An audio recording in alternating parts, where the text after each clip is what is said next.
drain the transmission here, and got a 1/2-inch drive, and Rhett's gonna take the plug out and see what mystery is in here. I don't know how to. Got to ratchet up this way. Yeah, now push in.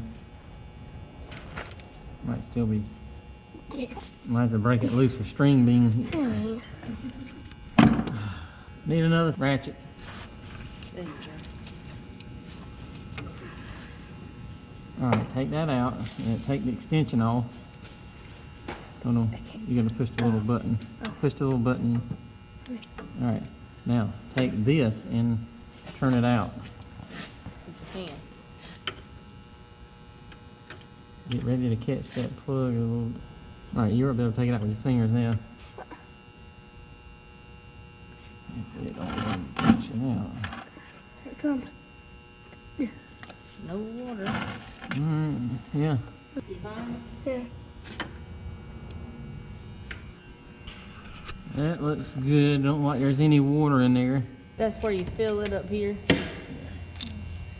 I forgot to let this off.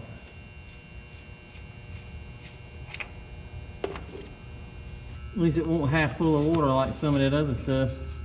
Alright, on the driver's side of the transmission, looking at the tractor to the right side, down here below the fender, you have to take this brake rod pin out and slide the brake rod up out of the way. Put your pin back in there and hold it out of the way. There's a little plug in here. This is your check plug for the transmission, and I don't know what size it is. It's smaller than a 3/8, or let's see, yeah, smaller than a 3/8 and bigger than a 1/4-inch drive. So you have to have some special, I'm sure, some special square Allen wrench or something like that to get it out, which I don't have. So what I did is I took just a regular bolt out of the bin, kept grinding it down until it fit in there pretty snug. And you have to have it snug because half of these have been in here for 40 years and never been checked. So once you get it in there, you can put you a socket on there and turn it out.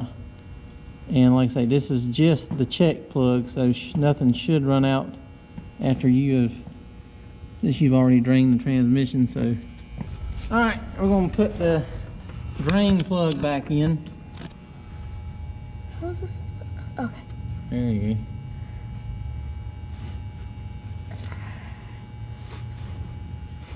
Got tape on it, thread tape. All right, hold it right there.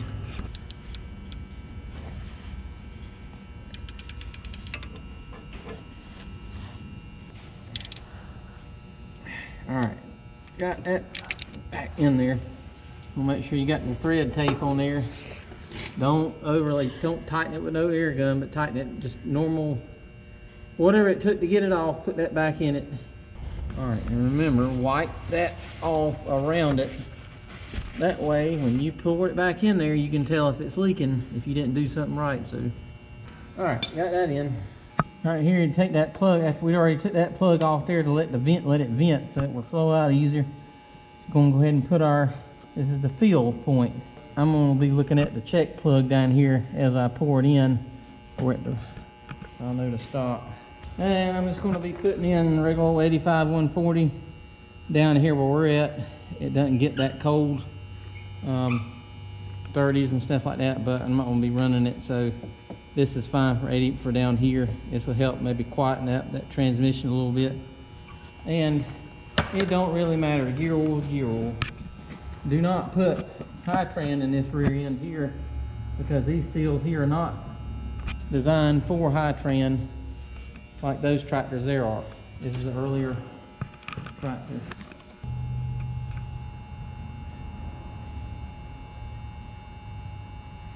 And you don't overfill it, because if you do, it'll eventually run out them axles and start dripping down out of the brake.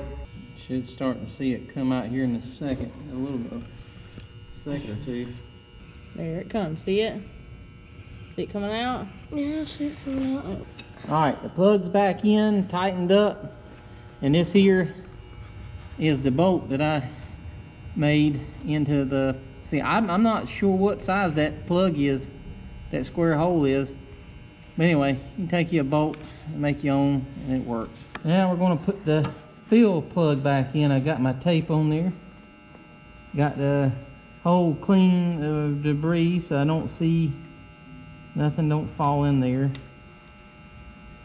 And get it started. You don't want to cross thread this because it's cast. You can bust out a side of the cast before you know it.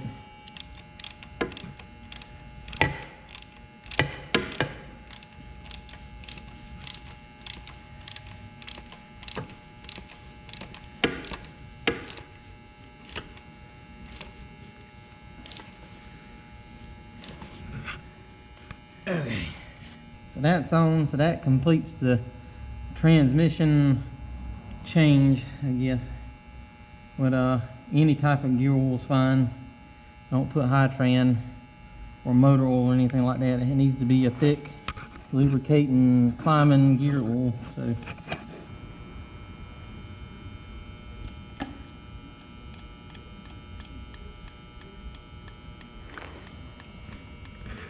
that's high tran in there. Phew, you can smell it. Alright, here's the fill plug.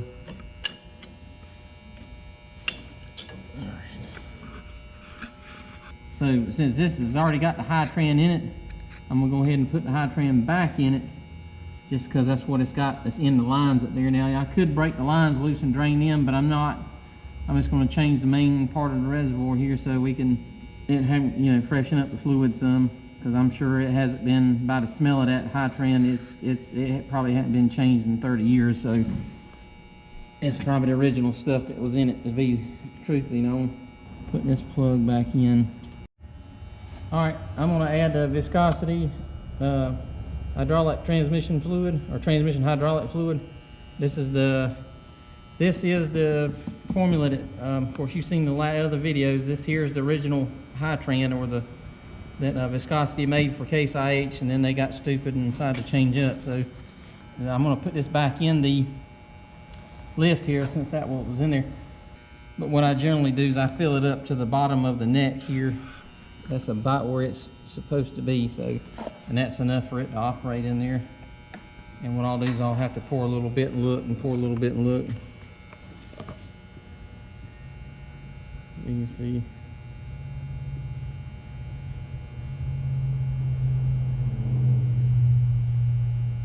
Quite a bit that come out of there. But you can see the color of it. But this even smells like the older high tran, not the new stuff that they had. And I've got the funnel pulled out just a little bit so I can see in the hole, because I want it to be right at the bottom of that, a little bit below the bottom of that fill plug. Got it filled down there to the bottom. You can't see it, but it's in there to the bottom of the neck, down there at the bottom here, just right below here. So that's plenty enough there.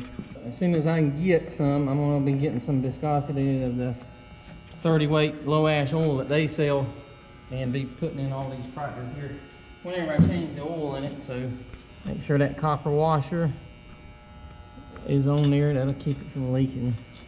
Like I said, there should be no air in the system since we did not drain the lines. But you do that, then you want to be putting O-ring and all that mess in there, and I ain't got time for that.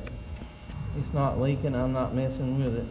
Take an 1/8" wrench, which is what it should be. Don't use a crescent wrench. As you round it off, and then you make it hard for somebody else 20 years later to get into it. Okay, so that's done on the